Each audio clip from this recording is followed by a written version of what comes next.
Assalamu alaikum.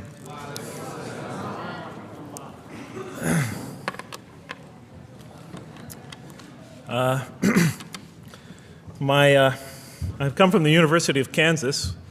We're playing in the Final Four this very instant. So I want to let you know that you've asked a lot of me today. No, I'm just joking.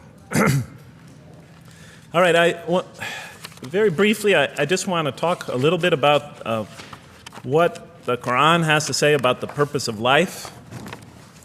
I think this is an extremely important subject, especially for Muslims living in America, because we're sort of a minority, a new religion here, and many people are interested in what we believe. And I think the primary question that people want answered when they first consider another religion is how that religion views the purpose of life, the purpose of of our existence here. And so I'm going to begin, though, talking about an atheist's point of view, because I want to talk about what sort of answers the Quran might have for an atheist. So to begin this, I need to talk for about 5 or 10 minutes about what I believe contributed to my becoming an atheist, because I grew up in a Christian family. And then I'll talk for about 45 minutes or so about what I experienced in the Quran and how that sort of changed my perception. So it's very simple. But my wife always says I should summarize what I'm going to do before I talk, because it's easy to get lost in my speeches. And my wife doesn't have a lot of confidence in my speaking ability. Okay, so let me start out by mentioning that my mother certainly played no role in my becoming an atheist. My mother was a wonderful woman, a beautiful lady. She had tremendous dignity and class. The neighbors loved her.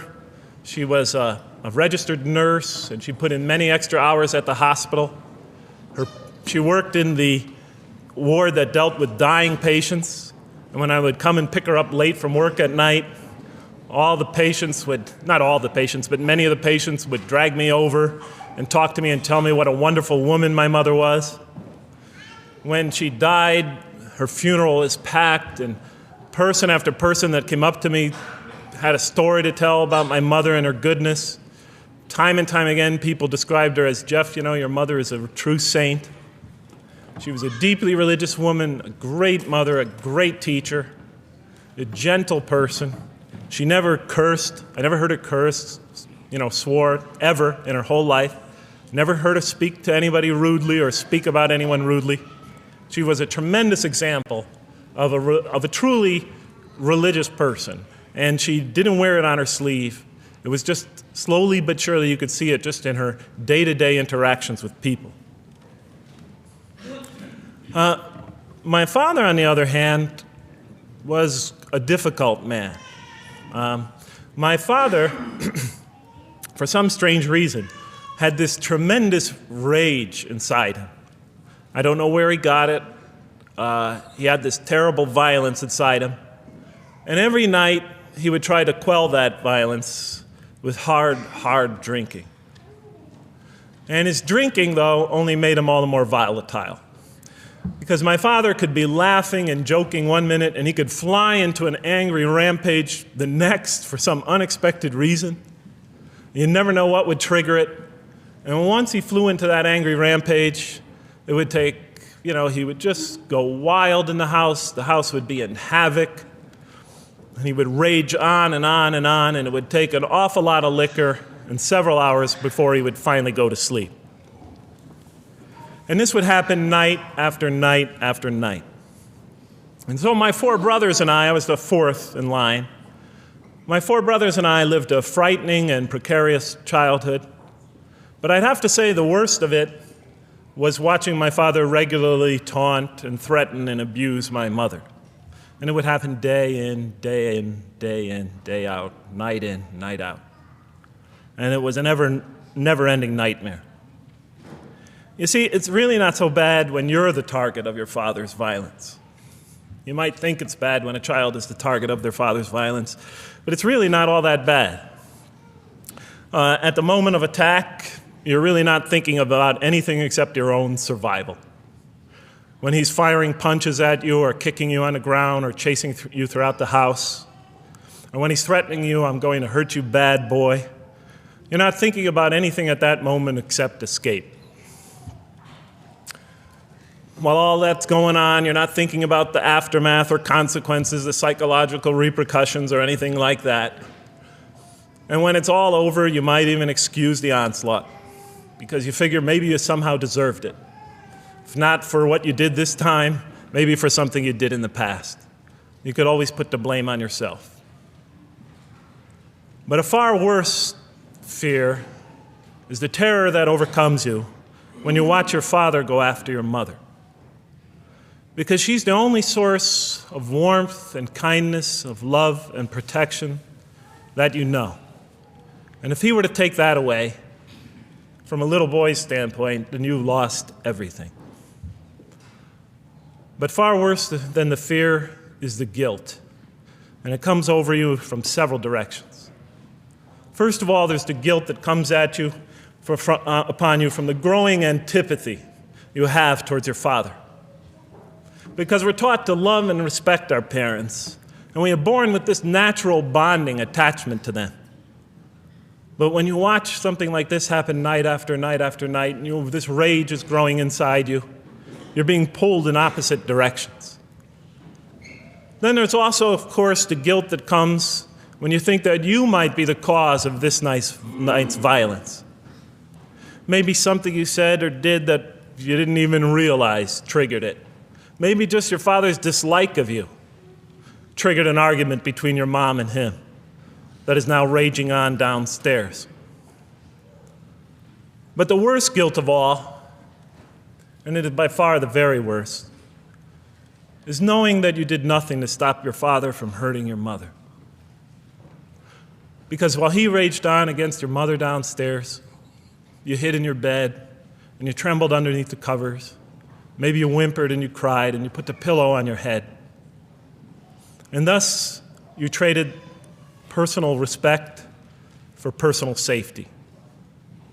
And with each such incident, you come to realize with ever greater and greater clarity, you come to realize your own weakness, your own impotence, your own incompetence, your own worthlessness, your own cowardice. And the hate grows and festers inside you, not only for the man that you call father, but for yourself as well. It is a terrible, terrible thing to make a young boy choose between his mother and himself. It is extremely unfair. I noticed that tomorrow there's going to be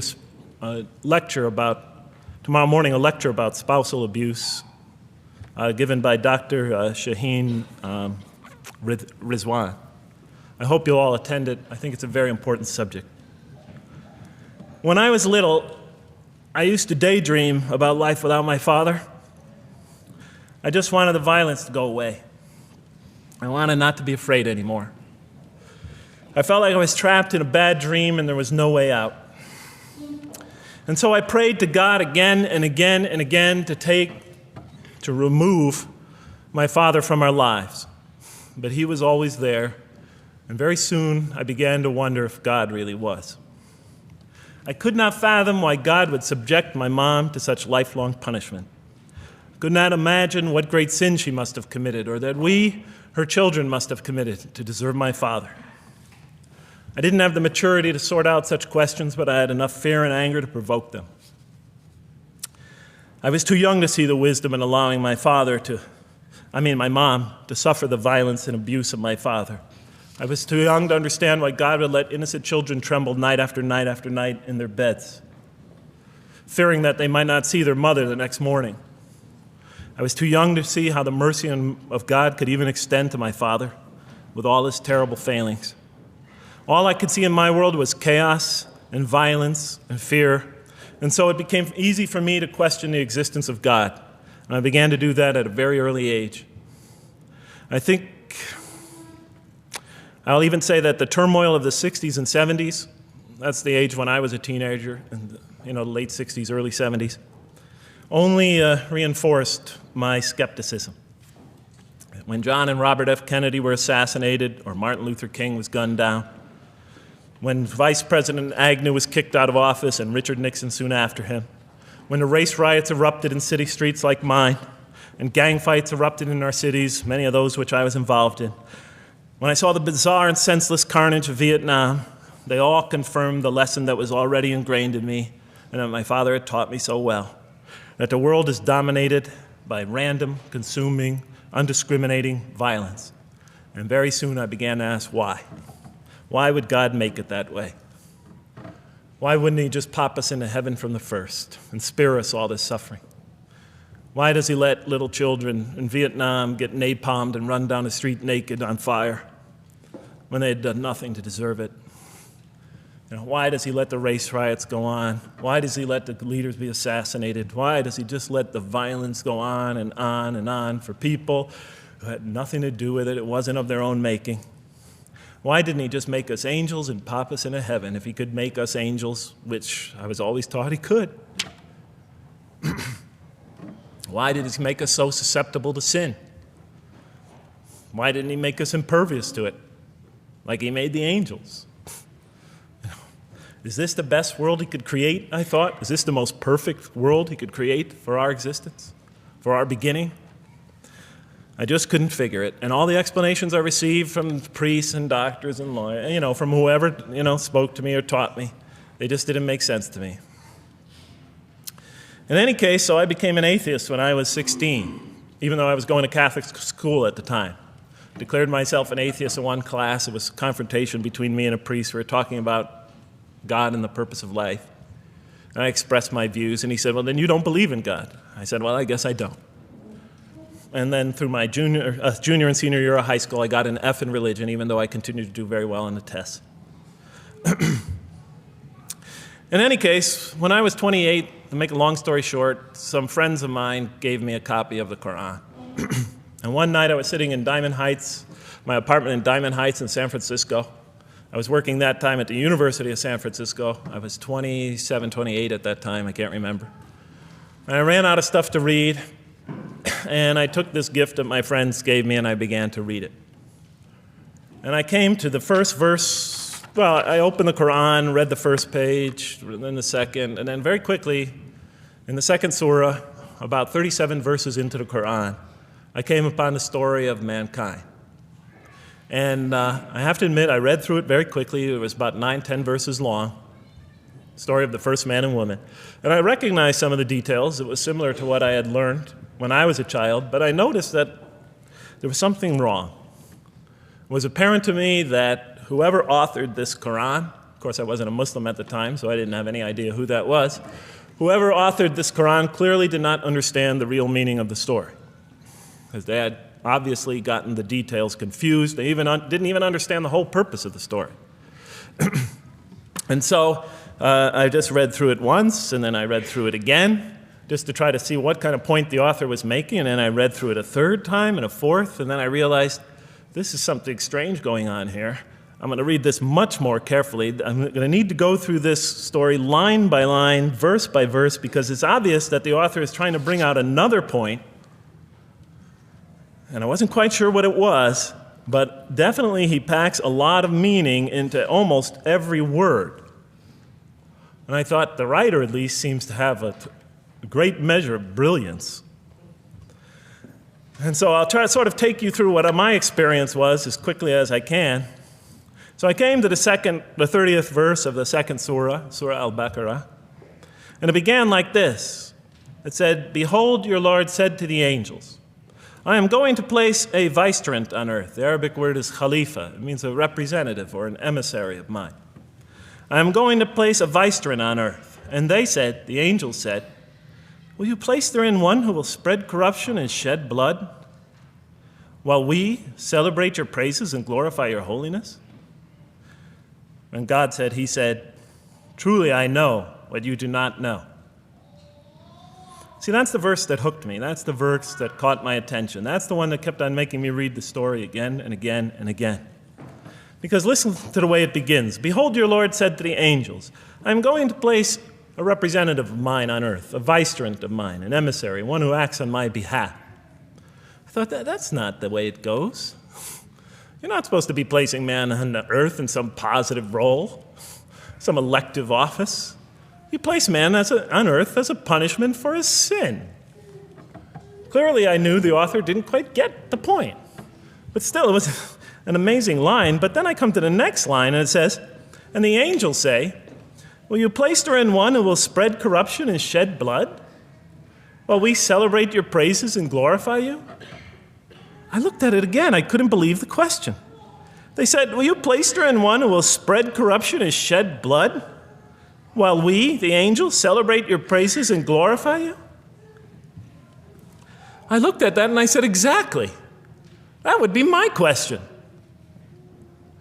Why would you create this being, supposedly for some positive role, when he's capable of doing tremendous wrongdoing? When he could spread corruption and shed much blood? Why would you create this violent and pernicious creature when you could create angels? As the angels clearly say, while we, the angels, celebrate your praises and glorify you. They're asking one of the most fundamental questions in the entire history of religion. Why create you, man, this utterly fallible creature, this creature who could rebel against God's will, who could do such tremendous wrongdoing, who could wreak havoc like no other creature on earth, when you can make them angels? And look where the question is being asked. It's being asked in heaven. It's almost like saying, look, why don't you just make them angels and be up here in heaven with us, Why don't you just make them angels, pop them into heaven, he's fine. Why would you put him on earth where he could feel distant from you, where he could work out his worst criminal tendencies, act them out, feeling somehow independent and apart from you and free to do whatever he wants, when you could just make them angels and put them into heaven and make them perfectly submissive to your will? I looked at that question and said, that's my question. I'm not even a single verse into the story of mankind, and there before me I see my question. That whole question, everything that I ever thought, everything that I ever experienced, everything that I ever knew was in that question. It was as if the author took my life and wanted to pick out exactly the right question to humiliate me, to provoke me, to anger me. Why create man, this most destructive and violent creature, when you could make them angels? And then look at the answer. And he said, God said, truly I know what you do not know. In modern parlance, we would say, I know exactly what I'm doing. I read that and said, what? You know what you do not know? You know exactly what you're doing? Well, please inform me. Tell me what you're doing. Because, I'm 28 years old and I haven't figured out it yet. And I have a lot of issues that I'm still dealing with that's connected to this question. You can't just get off that easy. You can't just tell me you know exactly what you're doing. Not after what I've been through. Not after you made me this way. And then I realized, of course, I was arguing with a God I didn't even believe in. And that would happen several times as I read through the Quran. And sometimes I would just get into so agitated by what I read, I'd start arguing with this voice that I'm reading before me, that's calling to me. So we turn to the next verse. Well, it turns out that the Quran just doesn't dismiss the question. It starts to answer it a little bit. And in the next verse it says, and God taught Adam the names of all things. And then he placed them before the angels and said, tell me their names if you are right. So this verse is clearly referring to the previous one. But notice what it says. Now, from my own background, I remember Adam naming things, but it wasn't connected to any answer to any philosophical question. But here, notice what it says. And he taught Adam the names of all things. And I realized already, just from the first verse, you got to read these verses very carefully because it's packed with a lot of symbolism and meaning. And he taught Adam the names of all things. So here we see Adam is not only just a creature who knows how to name things, who's acquiring the gift of language, but he's also a learning creature. God is teaching him. Then right here, right in this verse, and it'll come even clearer in the subsequent verses, that the very first thing that the Quran is going to emphasize here is man's intellect. He is a learning creature. He is taught. And what is he taught? What is one of the great intellectual gifts he's given in response to the angel's question? The gift of language. Because through language, mankind can not only learn, but he could learn things not only through his own experience, but he could learn things that other people have experienced of times and places that are hundreds, thousands of years and miles separated from him. And so that all our knowledge becomes cumulative. Every generation learning from the generation before it. I'm learning today from authors I read from other sides of the world that may have existed 2,000 years ago. And so we all contribute to our collective learning and knowledge. And so I'll see later in the Quran, when the Quran will emphasize this again and again and again. Like in one verse it says, read in the name of your Lord who created a man out of a tiny creature that clings. Read, it commands the reader. For your Lord is most bountiful. Why is he most bountiful? What great gift did he give you? For he taught man the use of the pen, and through it taught him what he otherwise could not know. And time again, the Quran will call upon man to use his intellectual faculties and swear by his intellectual faculties and to use them correctly because they play a fundamental role in guiding him to truth. I never came upon a scripture that puts so much emphasis on the correct use of our intellectual faculties, on the harnessing of reason in helping us attain to faith.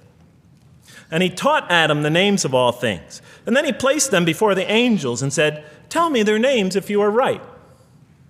Okay, you have this you have this natural question about this creation of mankind. Here, this mankind is this human being, this human creature is a learning creature.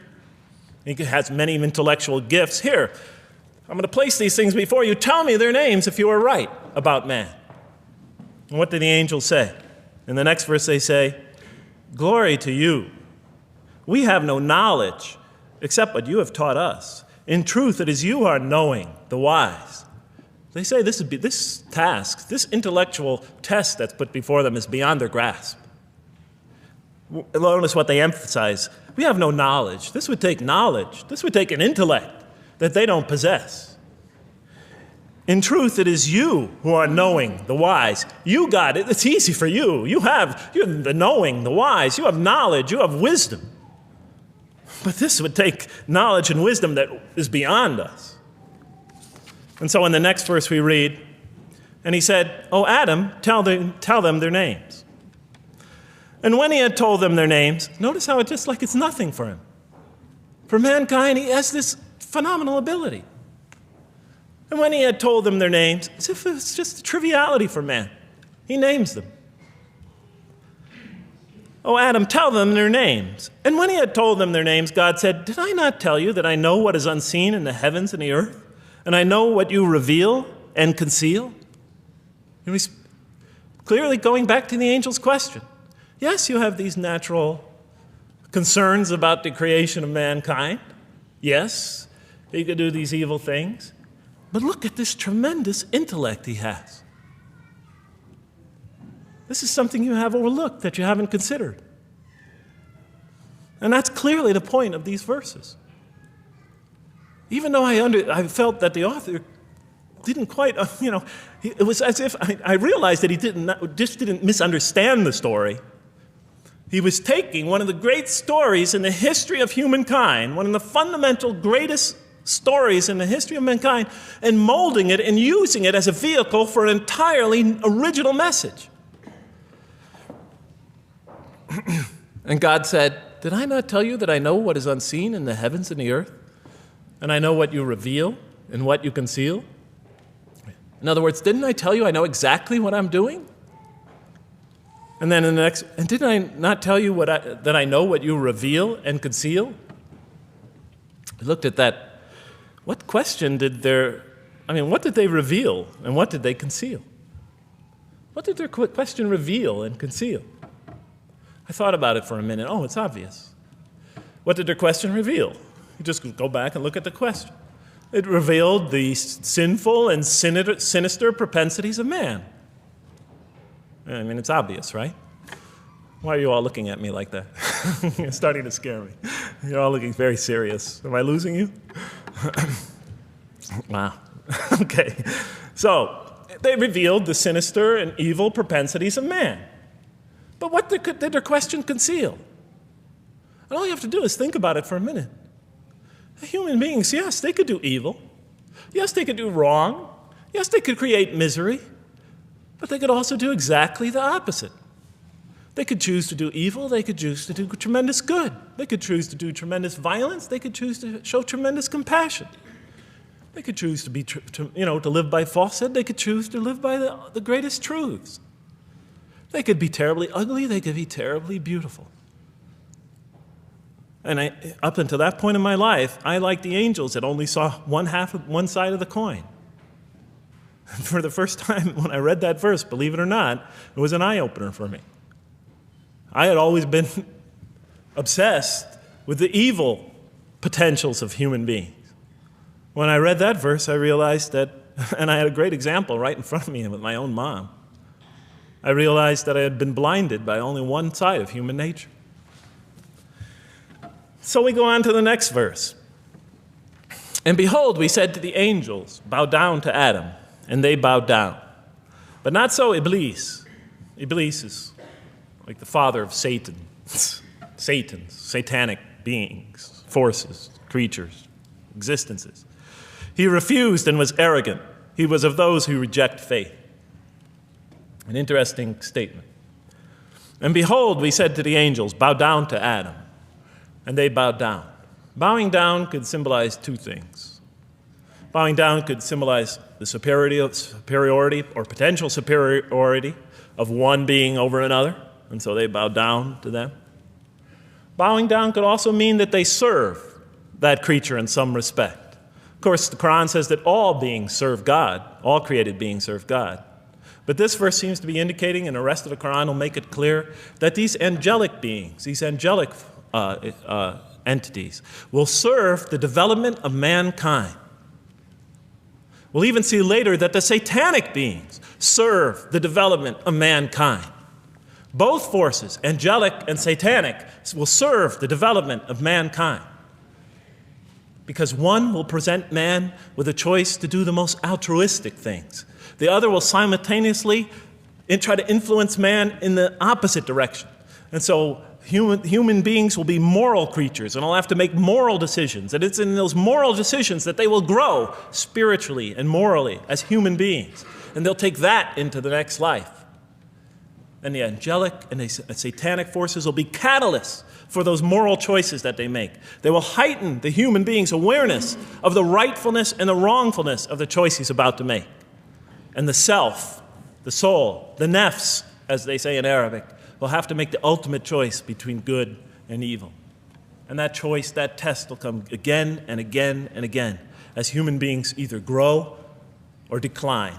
And those tests will come again and again and again to try to help him towards his spiritual evolution, to bring him back. But that choice is ultimately ours. But I'm getting ahead of myself. And so we said to the angels, bow down to Adam, and they bowed down. But not so Iblis. Iblis is Satan, this rebellious force, this evil prompter, the one who whispers into the human heart. He comes into being. And with the introduction of Satan, we have the introduction of evil, that evil influences on human beings. And notice why Iblis does not bow down. He refuses because he was arrogant. You know, we often hear what's the root of all evil?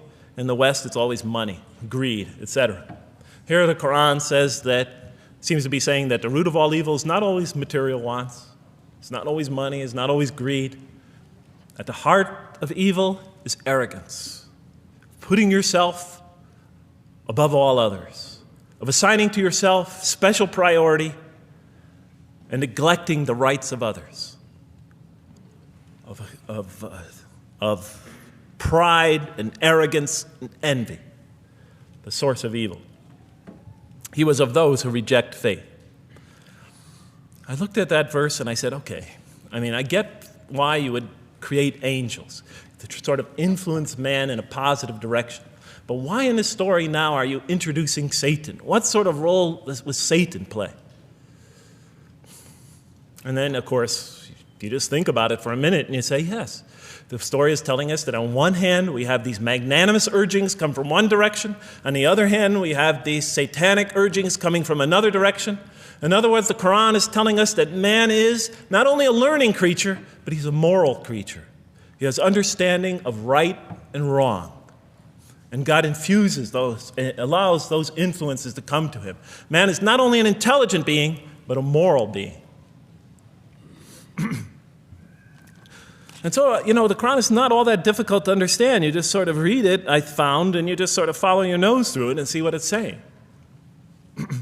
I'm sure, as most of you in this audience know.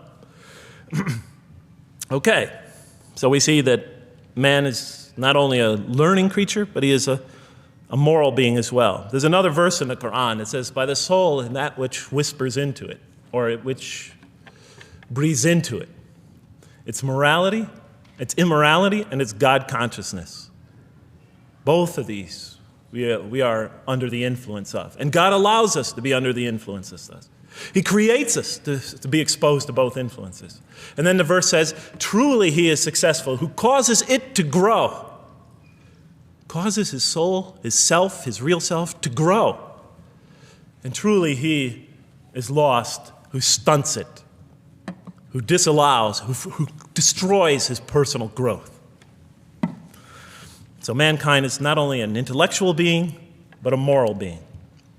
And we said in the next verse, O Adam, dwell you and your spouse in the garden, and eat freely thereof what you wish, But come not near this tree, for then you will be among the wrongdoers. I looked at this verse and I was starting to wonder if the author was drifting back to the old story again. I was confused. And we said, O Adam, dwell you and your spouse in the garden, and eat freely thereof what you wish, but come not near this tree, for you will be among the wrongdoers. I thought it was drifting back to the old story. Man sins, man's punished for his sins with earthly life. Maybe the author is drifting, he had a good idea, and now he's drifting back to the sort of traditional story. Maybe he couldn't make his mind up what story he wanted. Except for a couple things about this verse, and this happened with almost every verse as I read through it, is that the whole tenor of the passage is sort of not what you would expect. I noticed that the Quran in this story has a tremendous penchant for understating things. Because it says, and said to Adam, dwell you and your spouse in the garden, and eat freely thereof what you wish, to Adam and his spouse. But come not near this tree, for you will be among the wrongdoers. I mean, there's no sense of God being threatened by the possibility of man eating from the tree. In this story, we don't see in this verse, we don't see that God is nervous at the prospect, that he's threatened by the prospect, that he's anxious about it. The tree that he picks, it seems like he's just picking out any tree. Nothing special about the tree. Go not near this tree, for you will be among the wrongdoers. Satan will later come to him and tell him it's a tree of eternal life, of a kingdom that never decays. Turns out to be a complete falsehood in his part. Nothing special about the tree. It's just a tree. God's not nervous at the prospect at all. In the tradition that I came from, God is threatened by the prospect. He has to put an angel with a fiery sword by to protect the tree so that mankind never goes next to it again. I'm not putting it down. I'm just pointing out the difference of the story. They're both beautifully told. But he has to guard the tree. Why? Because if they eat from it, they'll become gods like us. This man, he already has a rebellious nature. Can you imagine if he eats from this tree? No, can't let him get near that tree. But here, just, calmly says, but if you do, you will be among the wrongdoers. God is not worried about himself. He's just warning man, making it clear that if you do this, you've committed a wrongful deed. Again, the whole tenor of all these verses that you read through it is God knows exactly what he's doing. Okay, next verse. But Satan caused them to slip and expelled them from the state in which they were. And we said, go you all down, some of you being the enemies of others, And on earth will be your dwelling place and provision for a time. What? I said. I mean, I was expecting now the rage, the anger, the violence, the jealousy. That's what I was expecting. Okay, they eat from the tree. Where's the rage, the violence? I'm going to punish you now. You're going to sweat on earth. And you're going to suffer, and you're going to stub your toe, and you're going to work, and you're going to labor. And you're going to die there for what you did. And where is the woman? All right? And the woman. All right? She's the one who's going to suffer the most. Right? She'll have to suffer labor pains and monthly cycles. Right? And bleeding and crying out when her children come into the world. And she'll scream out. And worst of all, the greatest humiliation, the man will rule over her. When he's obviously her intellectual inferior because she and the angels she and Satan seduced him, and he just bumbled along and committed a real, wrong deed. Well, I don't mean to make light of it. But the story is obviously different, though. No threat here. As a matter of fact, look at the way it says, "O Adam, dwell you and your spouse in the garden, and eat freely thereof what you wish.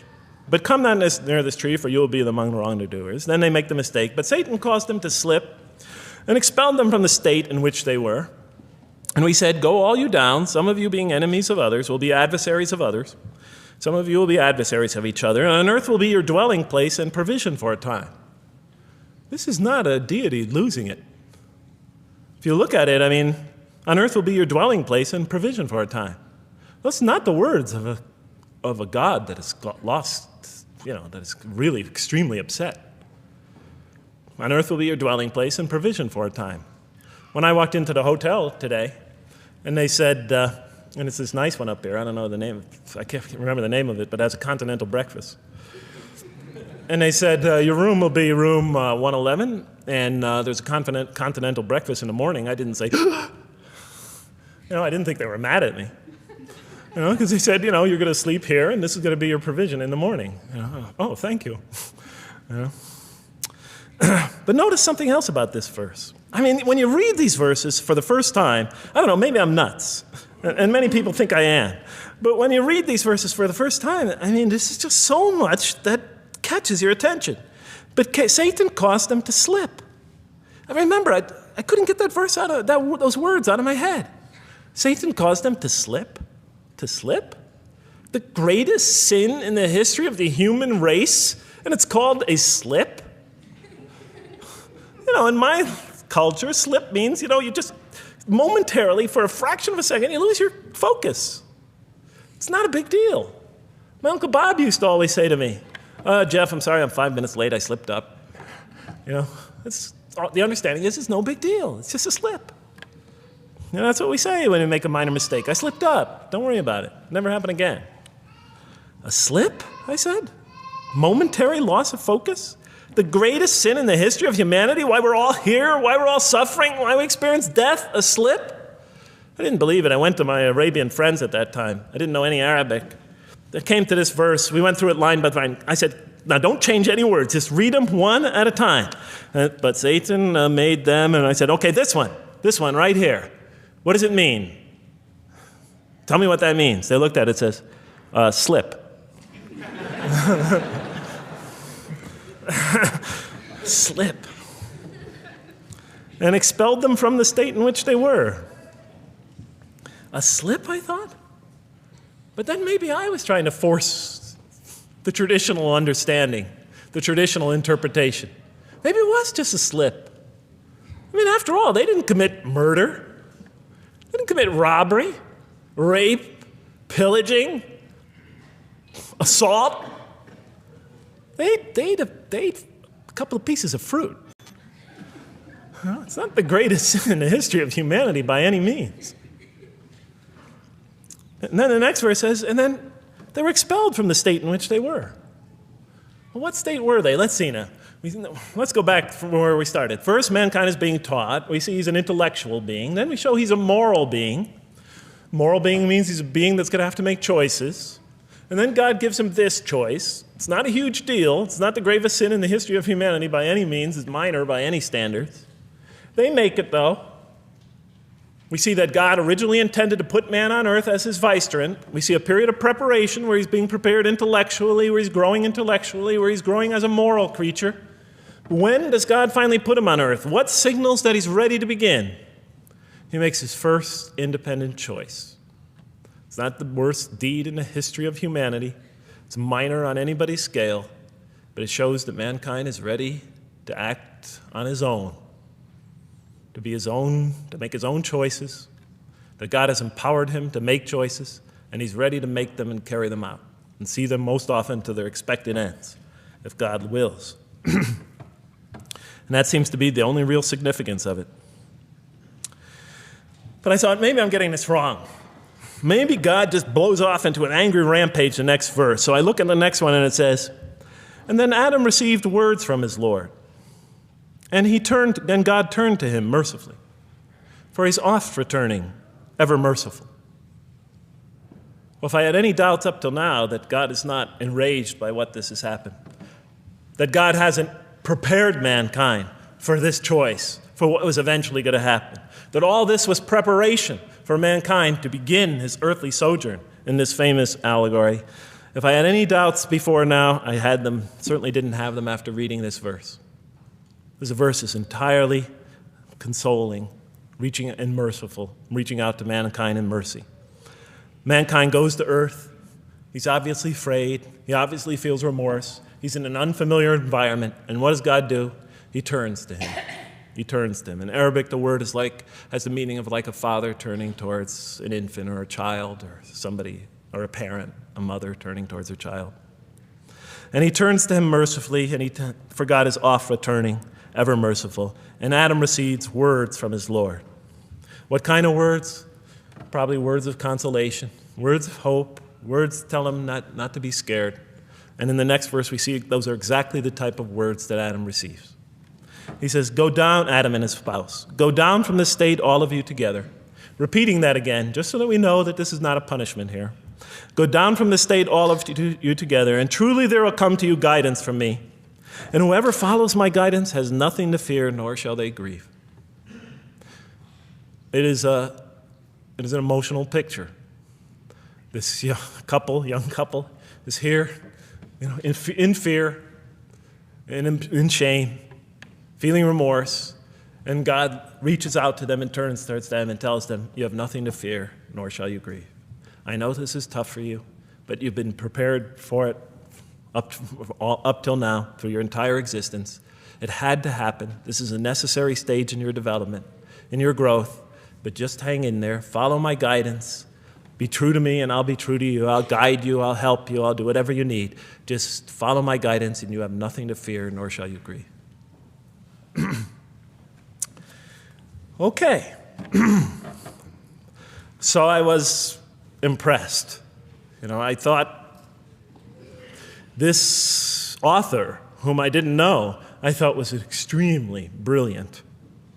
Because the story is entirely coherent, but it's bringing out entirely new meaning.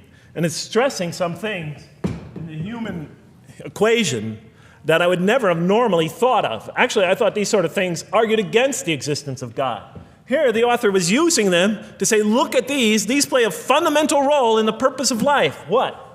Intellect. Human beings have intellect. Right. In response to the angel's question, they are moral creatures, and they are subjected to evil and angelic promptings. And they have to choose between them again and again and again throughout their existence. And their growth, which the Quran talks about frequently, is going to depend on that. We're here to grow, as we will see. But it emphasizes choice. Human beings are creatures of choice.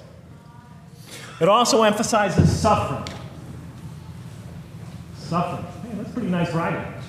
It also emphasizes suffering. Human beings are going to suffer here on earth. That's the first thing that the story mentions. Spread corruption and shed blood? Havoc, suffering, pain? Yes, these three things play essential roles somehow, the story is saying, in our development on earth, in our very purpose of our development. These are the three things we've always had the most trouble grappling with, all theologies have. Why give us intellect if it leads us often to challenge in our minds the existence of God? If we can't reconcile the existence of God with our minds, with our reason, why give us choice if we can choose to do wrong? Just make us angels. Why let us suffer so on earth? Just pop us into heaven. And here the Quran is telling that these play essential roles in our attaining of faith. Not only these, of course, it also mentions guidance, God's forgiveness, revelation, etc., angelic forces, satanic temptation. It mentions all these other things as well, but these three essentially really caught my attention. I never expected that these three things would be emphasized. And so as I read through the Quran, I looked, anytime I saw anything that seemed to relate to this, I would write down notes and underline it. And I would walk up and down in San Francisco with my pen as I'm walking, because I like to walk about 7 miles every day, and I'd be underlining. My friends would always say, "Jeff, what book are you reading?" And I would lie to them. I'd tell them, "Oh, it's a great novel or something." I didn't want them to know that I was reading the Quran. I think they thought I was going nuts. But in any case, so very quickly, I was wondering, does the Quran really emphasize reason? Does it really emphasize choice? Does it really emphasize suffering? How much more time do I have, Madam Speaker? 35? 25, okay. I'll do the best I can. So let me just try to indicate to you, as I read through the Quran, and I'll try to get through this quickly because you guys look tired. And I know you're interested to find out how that basketball game is turning out. Let's see, does the Quran really emphasize reason as essential to human growth, to this experience we're having on earth, to our very purpose? And the answer is definitely yes. So much so that even Western Orientalists, people who wrote against the Quran, said that this is a major feature of the Quran, a feature that you cannot miss. Henri Lemens, writing in the early part of this century, one of the famous Orientalists, who wrote very much against Muslims, hoping to unseat them from their religious belief. He wrote, "The Quran," and this is his quote, "is not far from considering unbelief as an infirmity of the human mind." Unbelief is, he thought, and he was saying it mockingly, is like, you can't think straight. You're not using your mind right, as my father used to say. Maxime Rodinson wrote at length about the rationalistic approach of the Quran to faith. And this rational tone of the Quran is one of its most salient features, beyond doubt. I'll just give you a few quotations. One of its fundamental themes is that people ignore or reject God's signs and corrupt religion precisely because they do not use their reason. And the Quran will say that again and again and again. The Quran says about the disbelievers, they refuse to reason and are a people who do not reason. I have 7 such quotes in the Quran. The Quran will say, "Will you not reason?" It mentions that 14 times to the reader. God reveals signs and lessons and admonitions so that, and this is a quote from the Quran, perhaps you will finally use your reason. There are 8 such statements in the Quran. From the Quran's viewpoint, reason and faith are allies, just as illogic and false belief are allies. And it clearly sets the conflict along these lines. It says the right way has henceforth become clear from error. Those who benefit most from the Quran are persons of insight. 16 such statements in the Quran. Firmly rooted in knowledge, 8 such statements. Use their reason, 10 such statements. Stand on clear evidence and proof, 7 such statements. Those who oppose this revelation are deluded, 9 such statements. In manifest error, 28 such statements. Ignorant, 15. Foolish, 3. Have no understanding, 9. Only follow surmise and conjecture, 9. And blindly adhere to tradition, multiple times. It states that. In an almost Socratic style, the Quran repeatedly quizzes the reader and calls into question his or her assumptions. Again and again, it asks us, what do you think? 18 such statements. Have you considered this or that? 13. Did you suppose? 7. Sounds like a math teacher. Do they not ponder? 2 such statements. Do you think? Do you even think? 18 such statements. The message is clear. To gain truer faith, we need to free ourselves from inherited notions and examine our beliefs rationally. Learning plays a key role in human development. Read, the Quran exhorts the reader. For God taught us the use of the pen and taught humankind what it otherwise could not know. In life, nature, and history, in the Quran, there are signs and lessons for those who are wise. There are 21 such statements. The Quran states over 100 times that it has been revealed to make things clear. I thought the author of this Quran must have had a strong mathematical insight, a natural mathematician. All throughout, when I was reading, I was trying to imagine what he must have been like. God teaches humanity both directly and indirectly, and sometimes so subtly that we are unaware of his instruction. Thus, he tests us in multifarious ways. Of course, I just want to make it clear, Muslims believe God himself is the author of the Quran. Sometimes I give this speech and people come away and ask me, Jeff, who is the author of the Quran anyway? But I didn't know. So I was just trying to figure it out. Repetition is indicative of the importance given to certain ideas. It should be observed that the Arabic word for knowledge in the Quran, ilm, appears 854 times in the text in its various forms. It's one of the most frequently occurring words. So the Quran really does put great emphasis on reason in our spiritual quest. Does it put great emphasis on choice? Well, here's what it has to say. Let there be no compulsion in religion. The right way is henceforth clear from error. It's a choice, and it must be freely made. And it's a choice between correctness and error, between right and error, between reason and falsity. Had God willed, he could have indeed guided you all, it says in the Quran. I went, why not? I thought. Why not just guide us all? Why let some of us choose to go this way and that way? The Quran was constantly provoking me as I read it. Do not the unbelievers know that had God willed, he could have guided all mankind? Oh, do not the believers know that had God willed, he could have guided all mankind? Okay, I'm an unbeliever, I thought. Tell me, why didn't you guide all mankind? If you want us to be in conformity of your will, just make us that way. And if we had so willed, we could have given every soul its guidance.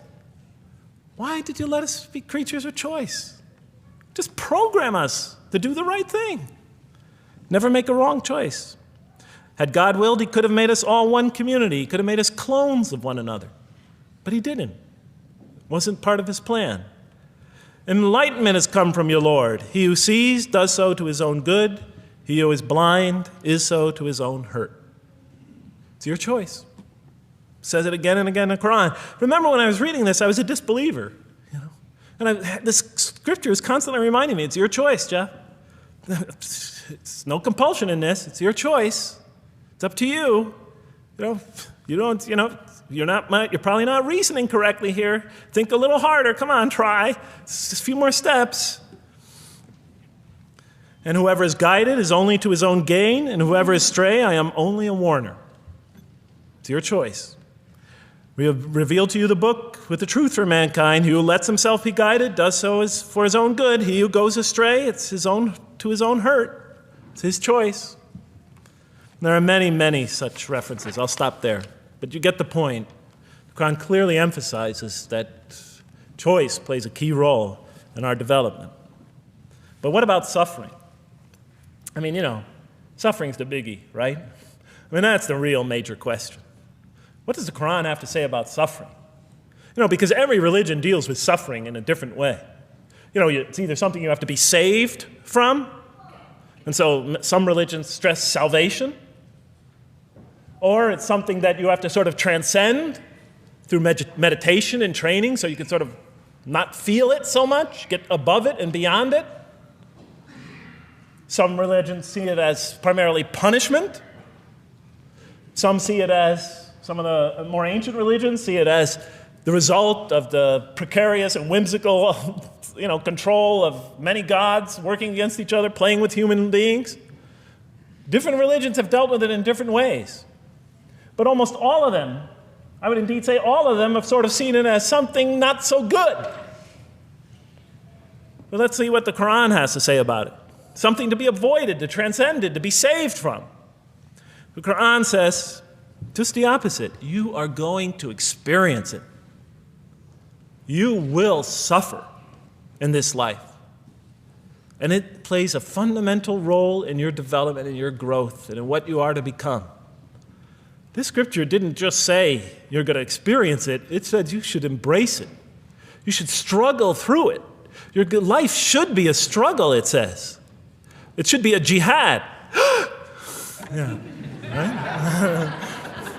But that's what it says. Jihad means struggle. When the Quran most says jihad, it's very seldom, it's most often not in the context of fighting. Qital is the Arabic word for fighting.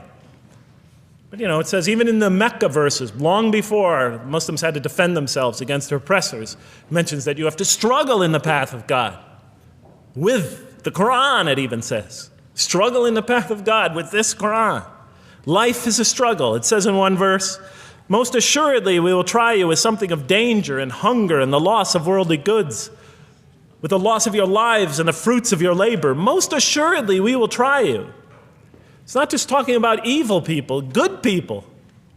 But give the good news, the glad tidings. Be happy for those who are patient in adversity and suffering. Good news, I thought? Doesn't the author understand the terrible effects of suffering? Give the good news to those who are patient through adversity, who when calamity befalls them say, truly unto God we belong and truly unto him we shall return. In other words, that this could benefit them. It was a remarkable statement. Here's another one. Do you think that you can enter paradise without having the like of those who passed away before you? And the next verses start to explain these people were good people who suffered terribly. Do you think that you can enter paradise without going through the same? Why, I thought? Why do we have to suffer in life? Misfortune and hardship befell them, and so shaken were they that the apostle and the believers with him would exclaim, when will God's help come? These are good people. When will God's help come? Oh, truly, God's help is always near. You will certainly be tried in your possessions and yourselves, the Quran tells the reader. You're going to face hardship. It's guaranteed. Every soul must taste of death, and we try you with calamity and prosperity, both as a means of trial. And to us you are returned. You are going to have hardship here. There is going to be no heaven on earth. This environment is made to be an environment of adversity. It is made to be an environment where you have to work, where you have to struggle, where you have to strive. And it plays a key role. Oh man, truly you've been toiling to your Lord in painful toil, but you shall meet him. You're toiling, yes, but you shall meet him. We certainly created man to face distress. What, I thought? We certainly have created man to face distress. You made us to face distress? Does he think that no one has power over him? Sometimes people get, so down, they just think, this can't be a God. Look how I'm suffering. He will say, I have wasted much wealth. Some people just become totally devoted to worldly aims. Does he think that no one sees him? Have we not given him 2 eyes to see with, a tongue, and 2 lips to communicate with, to learn from by communicating? Can't he see around him? Can't he tell from communication with other people? Haven't we pointed out to him the 2 conspicuous ways? What are the 2 conspicuous ways? But he attempts not the uphill climb. One of them is the uphill climb. And it says this is the way you should be pursuing. And what will make you comprehend the uphill climb? It is to free a slave, or to feed in a day of hunger, an orphan nearly related, or the poor one lying in the dust. Then he or she is of those who believe, and exhorts one another to patience, and exhorts one another to mercy. You have not attained to faith until you struggle the uphill climb. It's telling us you should pursue the uphill climb. What is the uphill climb? Reaching out to your fellow man who suffers, to feed the poor one, to help the poor soul that's lying in the dust. And all over the world there are people in that state. And we watch the news as if it's just entertainment. And the Quran tells us this is something you should involve yourself in. That is the road that you should travel. It describes a successful life as an uphill climb. Well, I can see I'm running out of time, so I'm going to have to tie this up in about 15 minutes, I guess. But definitely the Quran emphasizes these three elements in the human drama. But as I read through it, I couldn't see how it all fit together. I mean, why didn't God just... Why? Why do we have to experience these? What purpose do they play? Just pop us in the head, beam us up, I thought. Well, one thing, like I mentioned before, the Quran will repeatedly emphasize that we're here to grow and to learn. And I'll give you 4 or 5 quick verses because I know you're tired. It says, Our Lord, and raise up in their midst a messenger from among them, who shall recite unto them your signs, and that shall teach them the book and the wisdom, and who shall cause them to grow. We have to learn wisdom in the book, and Revelation in particular, and who shall cause us to grow. And we have sent among you of yourselves a messenger to recite our signs to you and to cause you to grow. Truly God was gracious to the believers, this is in the 3rd surah, when he raised up from among them a messenger from themselves to recite his signs to them and to cause them to grow. It is he who has sent among you who has sent among the unlettered people a messenger from among them to recite his signs and to cause them to grow. These are all distinct references. Just 2 more. There are many more. And the soul and that which breathed into it, its immorality and its God consciousness. He is indeed successful who causes it to grow, and he is indeed a failure who stunts it. And in the 92nd surah, Surah Al-Layl, it says, Far removed from it will be the righteous who give his wealth that he may grow. So the purpose somehow is to grow. We're in a growing, learning, developing experience. We weren't just created when we came into the world. This is actually a stage of our creation. Just as our development in the womb was a stage in our creation, our essential stage in our physical creation, this is an essential stage in our personality creation, in the creation of our real being, that which we take into the next life, our essential selves. We've gone from the physical creation in the womb, primarily physical, now to the human creation, the personality creation in this stage.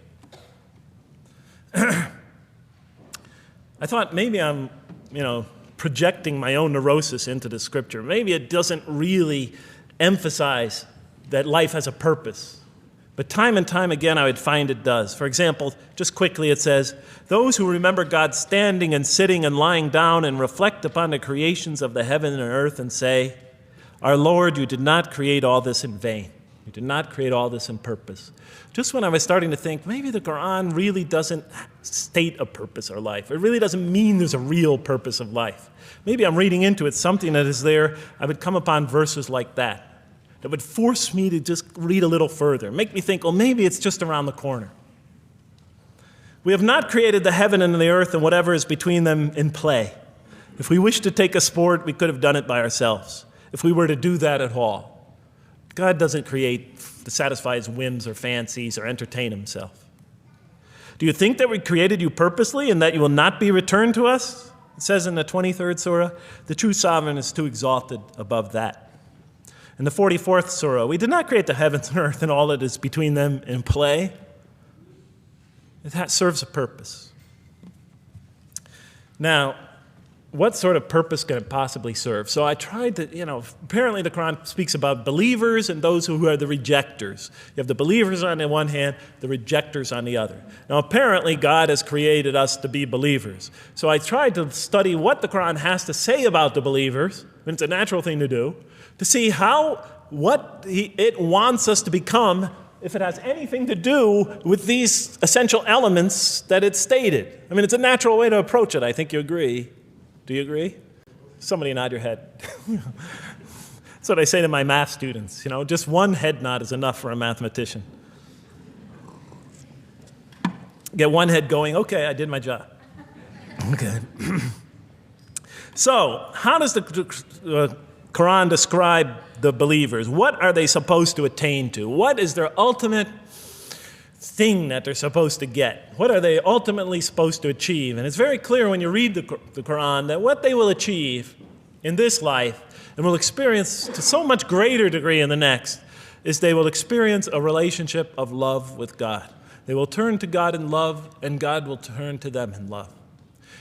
In the Quran, God's mercy, compassion, forgiveness, kindness, beneficence, warmth, generosity, all the things we normally think associated with God are freely given to all mankind. But when the Quran speaks of God's love, we would normally think of that as God's love. But when the Quran speaks about God's love, it's talking about something very special. His love is always presented as a relationship between two. If we do not turn to God in love, then we just receive his mercy, forgiveness, kindness, beneficence, warmth, generosity, all those wonderful nurturing things, his nurturing, and we reject it. And so we never really experience that love because we never really turn to it and open ourselves up to it. It is always there for us, but unless we enter into that relationship, that love, that give and take, that relationship of love never develops. We reject it, and that's what the word kafir means. It means to reject, to turn your back, to ignore, to throw a gift that someone gives you behind your back. And so the Quran tells us that the believers will experience this sublime relationship of love. It says, "Yet there are men who take others besides God as equal, loving them as they should love God. But those who believe love God more ardently. Say, if you love God, follow me, and God will love you and forgive you your faults, for God is the forgiving, the merciful. O you believe, if any from among you should turn back from his faith, then God will assuredly bring a people he loves and who loves him." And throughout the Quran, I'll mention time and time again that God loves the believer. God loves this type of person. God loves that type of person, and so forth and so on. So it's quite, and I'm trying to pick the speed up here, so you'll have to excuse me for that. But it is apparent from the Quran that one of the purposes of creation, maybe the essential purpose of the creation, is to produce from this subset of humanity that will freely enter a relationship of love with God. They will not only experience the beauty of other relationships in their lives, but this love that they will experience with God is the sublime experience that they will enjoy. Not only in this life, but infinitely greater in the next, when all the distractions, all the masks are stripped away. Okay, I thought, you created us to love you, for us to turn to you in love and to experience your love, to receive and experience your love. But why do you need these? Just pop us into heaven, love us, and make us love you. Program us to love you. You'll make my dog love me. Do the same sort of thing. I kept on coming back to the same issue. Just do it. Okay. Still couldn't see it, and I was almost through the Quran, and I thought either I'm dumb or this scripture just never really got to it. Okay, so I didn't give up. I thought, okay, what's the next natural thing to do? Okay, so we're here to develop this relationship of love with God. The Quran tells us that, if we are believers and we do good, we'll experience great joy and peace in this life, not only through our relationship with God, but through complementary relationships with all the people around us in this world will be a one for us of peace and serenity, even though we have to struggle and survive and suffer. But I couldn't see, how this all tied in with this suffering business and why he couldn't just put us into heaven. So what's the next natural thing to say? Okay, so we're created to have this relationship of love with God, to enter this relationship, to experience and receive all that he has to offer us. So the natural thing to do is to study the two partners in that relationship. What does the Quran have to say about us, the believer? What does it ask of him and her? What does it require of them? And then what does the Quran tell us about God? And then is there some essential nexus, some essential connection between them, and does it have anything to do with these? Because if the Quran doesn't show that, then the essential link that links all this together, that pieces it all together, is missing. And as I thought to myself, whoever this author is, and by now I knew he had fantastic genius, even though he came from the primitive confines of the most backward, most uncivilized sector of humanity, of people that had no literary history, really, to speak of, no great works of literature, no scriptures that preceded him, even though he came from the desert of culture. Even though this came out of that environment, and the mind behind it had to be tremendously and phenomenally genius to come out of that surrounding and produce something like this. If that essential link was missing, I knew that, he was great, but, and extremely great. But, what do you expect? How could anybody answer those questions? Nobody in the history of humanity has been able to answer them. Okay. So I thought, first I'll see what the Quran has to say about the believers. What does it require of them? Then what it has to say about God, and see if there's some essential link. Are you following me? You're giving me the note. Get off the stage. Okay, I'll do my best. It's a deep subject. We're almost done. Bear with me a few more minutes. I'm sorry, really. I know Siraj Wahhaj, when he gives these sort of speeches, he always says, okay, I'm finishing up now, and then 10 minutes later he says, you thought I was telling you to do I won't say that, but just give me a few more minutes. Bear with me. Okay, quickly. What does the Quran ask of the believers? From the Quran's many exhortations and its descriptions of acts and types of individuals loved by God, it's not difficult to compose a partial list of things that the Quran wants us to do, which it calls good deeds, time and time again. To believe in God, to have faith in God, to have a relationship with God, and to do good. So what does it describe as these good deeds? Well, as I read through the Quran, it says that, can I take this away? Remember, intellect, choice, suffering. It says we should show compassion. Show compassion. We should be merciful. I have the references here, but just excuse me, I'm not going to list them all. We're running out of time. We should be forgiving. Forgive others. We should be just. We should protect the weak and defend the oppressed. Defend the oppressed. We should seek knowledge and wisdom. Knowledge, wisdom. Bear with me, ladies and gentlemen. We should be generous, truthful, and we should be peaceful. And we should love our fellow man. Love others. I'll just give you one verse because I know we're running out of time, Madam Speaker. Truly those who believe and do good will the most merciful endow with love. And to this end we have made this scripture easy to understand in your own tongue, so that you might convey a glad tiding to the God-conscious and warn those given to contention. So, to this end we have made this easy to understand, so that we'll learn to love others. Okay, that's all I'll say about that. I would like to say a lot more, but I don't have time. Now, what does the Quran tell us about God? You have to realize I'm just about through with the Quran here, my first time reading it. And now I was really caught. I searched my head. What does the Quran tell us about God? It tells us nothing could be compared to him. That he's outside anything that we may compare to. That our definitions do not encompass him. That our reason cannot comprehend him. That he is transcendent and we are finite. That he is immortal. He transcends time and space and we are bound by it. That he is immortal, we are mortal. He is uncorporeal, we are corporeal. That we have no way of comparing ourselves to him. Nothing could be compared to him.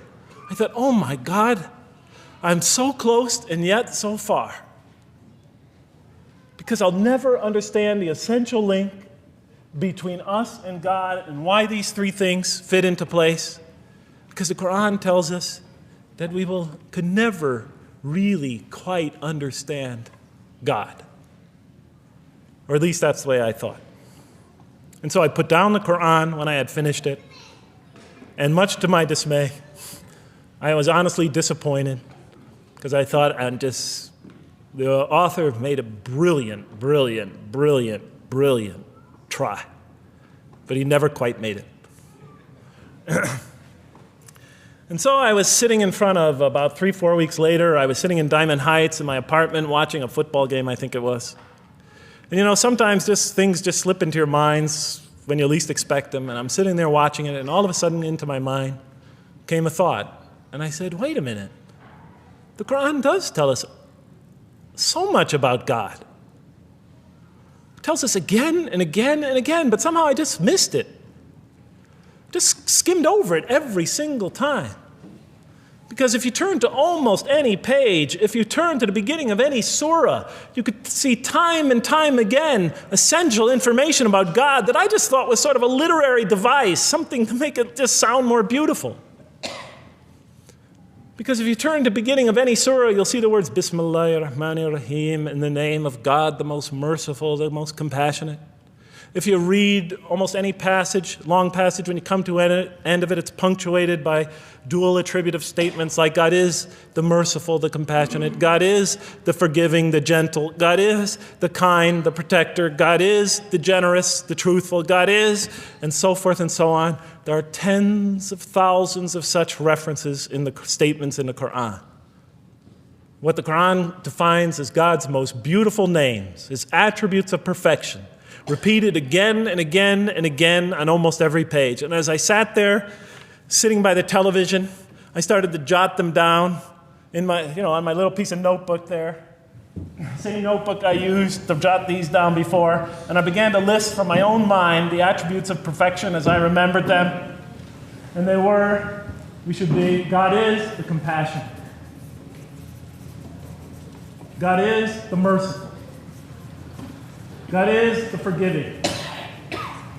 God is the just, the protector, the defender of the oppressed and the weak, the knowing, the wise, the generous, the kind, the truthful, the loving, the peaceful, the source of all peace, the truth, and so forth and so on. Every item I had listed in my list for the qualities that we human beings are supposed to develop, the Quran was telling me had its infinite source and perfection in Allah, in God. And then all of a sudden, all the pieces fell together. Then I suddenly saw it, as I see most of you probably see as well. That now, suddenly it all began to make sense to me. In what way do I say that? Well, it was now obvious why we had to develop these qualities. It was now obvious how these things on the floor here fell into place. And I'll just say it clearly. We're here to develop a relationship with God, to become closer to God. But how can you become closer to God when he's transcendent and you're finite, when he's immortal and you're immortal, when you're vice versa? When he's immortal and you're mortal, when he's unbound, fettered by time and space, and you are, and so forth and so on. How can you become close to that one? If I want to become close to you, I need to have something to share with you, something that we have in common. So, for example, if I want to come close to this young man here physically, I'll approach him because we both have bodies, and I can position my body closer to him. Physical presence, bodily presence is something we both share. If I want to become closer to that gentleman back there, if I want to become closer to him intellectually, I'll reason with him so we will have a convergence of minds because we both possess reason. If I want to become closer to one of my sisters on this side emotionally, I'll try to appeal to their sentiments because we both share feelings and similar types of experiences that generate those feelings. But how does one become closer to God? What do we share with him? We share with him exactly what he gave us. Because the Quran tells us that when we came into this life, he breathes into our spirit something of his spirit. And that we come into this world with the seed of these very qualities within us. And we could either kill them, stunt them, as the Quran says, or cause them to grow. And when we grow in these, we grow in our ability not just to experience tremendous beauty in life through all this, but we grow in our ability to receive and experience the infinite beauty, the infinite peace, the infinite truth, the infinite compassion, the infinite mercy, the infinite, etc., all the way down the list, that only comes from the infinite perfect source of all these. The more we grow in mercy, the more we grow in our ability to receive and experience in this life and in the next, to an infinitely greater degree, the mercy of God. The more we grow in compassion, the more we grow in our ability to receive and experience God's compassion in this life through prayer and through ritual and through contemplation and through other experience of others. And of course, infinitely more in the next life, the compassion of God. The more we grow in our truthfulness, the more we grow in our ability to experience God, the truth, because all truth comes from God. The more we grow in these things, the more we grow in our ability to receive and experience God's attributes of perfection. The more we grow in our ability to receive and experience His being. And that sort of nearness we are growing to Him is tied to our essential nature and to His. It's more than just physical nearness. It's more than just a convergence of ideas. It's more than just a convergence of feelings. It's a convergence of essential beings. It's the closest type of nearness two can feel, two can experience. I'll just give you a quick analogy, because this helped my children. Let's pretend I have a goldfish, a dog, and 3 children. 3 daughters, let's say. And I do have 3 daughters. No matter how much of my love, compassion, forgiveness, caring I pour upon that goldfish, it could only experience it to a tiny degree. It might not even really be aware of it, because it's a very primitive creature. But my dog, on the other hand, when I show it all my kindness, all my love, all my compassion, all of what is essentially me, it can experience it to a much higher degree than my goldfish. And through its interaction with me, through its own trying to give its own self to me, we could experience a quite wonderful relationship. But my children, especially as they grow older and go through their own experience and their own development, could receive and experience all the love and the compassion and the forgiveness and the caring and the generosity and the protection, everything I have to offer. They could experience my being to a much higher degree than my dog ever can. And we could have a relationship of beauty that I could never have with my dog. As much as I love animals, having had 3 daughters, I know that the relationship that you have with 3 beautiful daughters could never even come close. No other relationship could approximate that. Of course, my relationship with my wife is also extremely beautiful, and she might hear this. And she's a wonderful woman, really. I mean, she's the source of so much beauty. But, okay, Madam Chairman, I am ready. So that seems to bring it all together. So now, I thought, wait a minute. That doesn't explain this.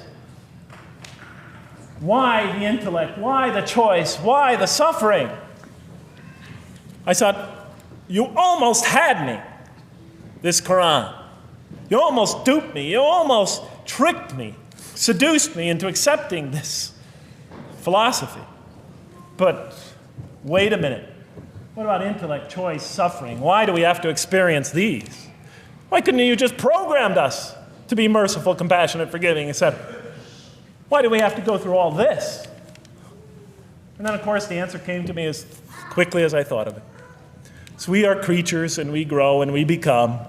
And yes, and you could make us anything you want, but you can't contain any of those attributes I listed without these 3 things. In mathematics, we try, 3 premises that go into, proving a theorem. We try to see if we could take one of them away, and if it's essential. And all 3 of these are definitely essential. For example, you could program a computer never to make an incorrect statement, but it doesn't become a truthful computer. Never heard anybody say to me, Jeff, this Macintosh is the most truthful computer I ever saw. If it's programmed, it's not truth. You could program a CAT scan to help the sick, but it doesn't become compassionate. Never heard a doctor say, Jeff, if you want to see a compassionate CAT scan, you come right over here. Right? Because all those things, compassion, forgiveness, truth, caring, love, all are born out of choice, suffering, and reason. In order to do a compassionate deed, when we consider reaching out to someone in compassion, that person, first of all, that's inconceivable without the presence of suffering, an environment where there's suffering. And when we decide to help them or not, we reason in our minds, what is this going to require of me? It's going to require some suffering on my part, some of my giving of myself. And without that mental process, it doesn't become a compassionate deed. And if it isn't by choice, it's not a compassionate deed. It's that choice that makes it compassionate. Same thing with truth. Truth is a choice between telling the truth or not telling the truth. Oftentimes we tell it when we're at risk to our own personal loss. The more suffering that might come out of that choice, the greater is the truth behind it, the greater an act of truthfulness. And all the time we have to weigh the consequences of that choice. If I tell the truth there, my teacher's going to give me an F. If I don't tell the truth, I might get an A. We weigh it in our mind. Last example, the famous wedding vow. Do you take this woman to be your wife in sickness and in health, for richer or for poorer, until death do you part? What are they asking us? Do you knowingly make this choice, understanding full well what's at stake here? That it might involve richness but poverty, health or sickness, that suffering's going to be involved until death. Once a young lady told me, you never really loved me. Because when the growing got tough, when things got hard, when we hit rock bottom, when my life fell apart, you just got up and left. And she was right. And she understood full well that that's what love is all about.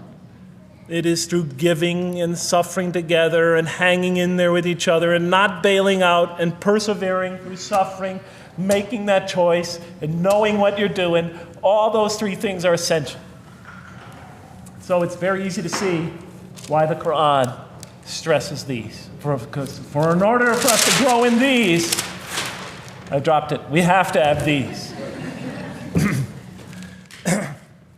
And that's why it's very easy to see, ladies and gentlemen, why the Quran, 30 seconds, Madam Chairman, why the Quran talks about sin as self-destruction. The Quran says when we sin, we commit, the Arabic word is dhulm, or zum, however dialect you have.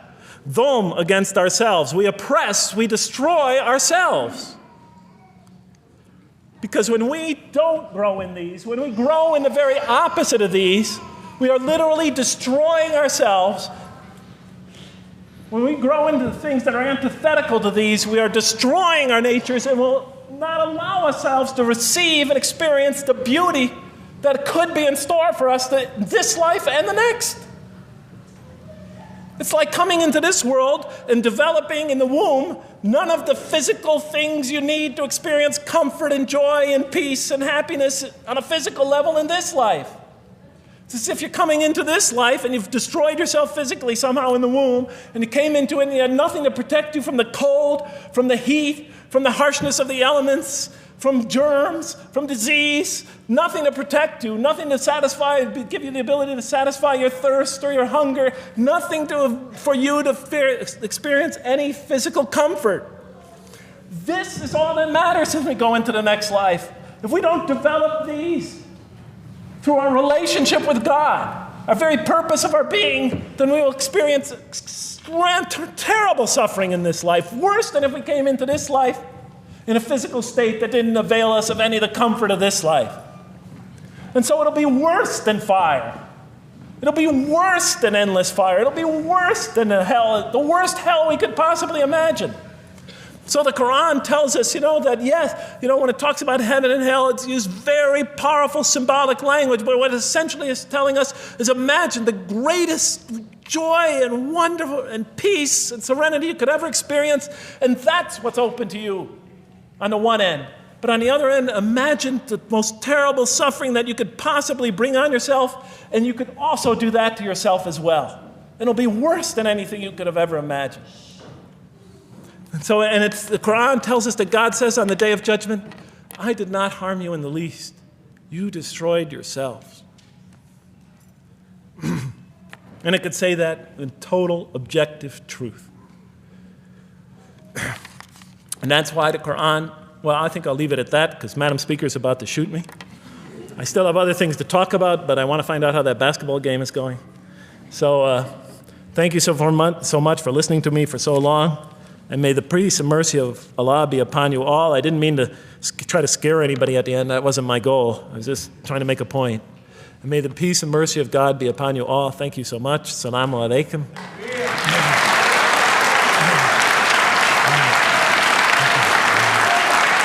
Thank you.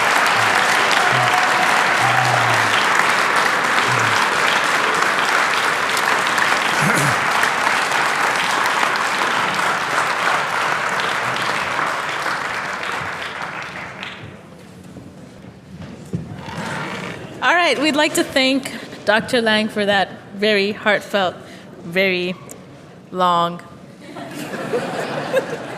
presentation. I have a few things to say before you all leave, so just be patient with me for a second.